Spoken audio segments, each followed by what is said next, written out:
রফিকুল আফসারি নাম তো কোনো দরকার নেই, সবাই জানে। কি ইউটিউবে আসলে আমরা সামিলে আল্লাহ নিজাতে মানাছে, নাউজুবিল্লাহ।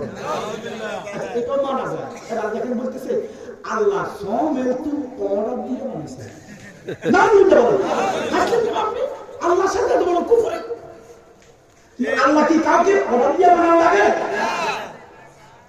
৮০,০০০ আলম ১৮,০০০ মাকলুক কোন কইলে তো হয়ে যায়, কোন কইলে তো ধ্বংস হবে, কইলে তো হয়, কইলে তো ধ্বংস, কথা বলতে ঠিক না। আর বলতেছে আল্লাহ বলে সার্বিক জামানে নিজ হাতে সমেল থেকে অর্ডার দিয়ে কাঠি কুটি বানাইছে। আচ্ছা আমরা সুস্থ মস্তিষ্ক বলেন এটা কি আমার আল্লাহর সাথে বিয়াদবি করে না? যদি কোন সুন্নি জামাতের আলেম হতো হ্যাঁ তারা দুই হলো, অথচ তাদের কোন একটা প্রতিবাদ নাই।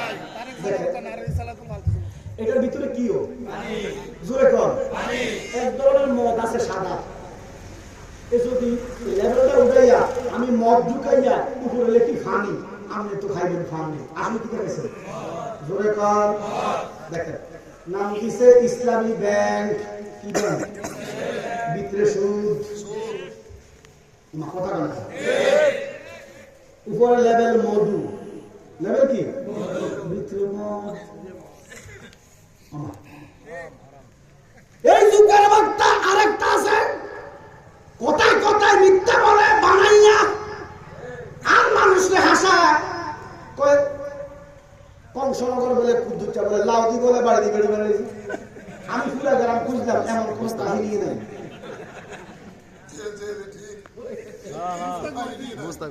কংসনগর আমি মাহবিলে গেছি, খুঁজ করলাম কুদ্দুচা করে। কুদ্দুচা কহজুরে গ্রামে কুদ্দুস বলে কি? আর এতে করে লাউদি ফিরি বেলে মারিয়ে গেছে। অর্থাৎ মানুষকে হাসানো ছাড়া কিছু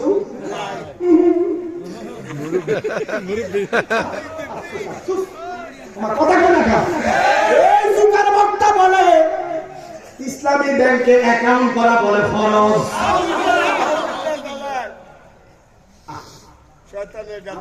কথায় ন কাজে বিশ্বাসী, আমার কাছে প্রমাণ আছে। আমরা অনেকে কোন ইসলামী ব্যাংকে সুদ নাই, আমি দেখাইয়া দিতে চাই ইসলামী ব্যাংকে সুদ আছে না নাই। আমি এখন দেখাইয়া দিব ইসলামী ব্যাংকে সুদ আছে না নাই। সোনালী ব্যাংক থেকে ১,০০০ কোটি টাকা ঋণ নিল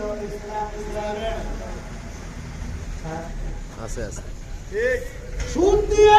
সোনালী ব্যাংক থেকে ঋণ নিল ১,০০০ কোটি টাকা, কি দিয়ে? কি দিয়ে?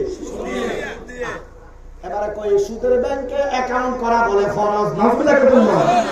হায় হায় রে, উপরে লাগাইছে মধুর লেভেল, ভিতরে হলো মদ। এরা মূলত ইসলাম বুঝে না, ইসলাম দ্বারে বেচ্চা কিনা খাইতেছে, কথা ঠিক কিনা?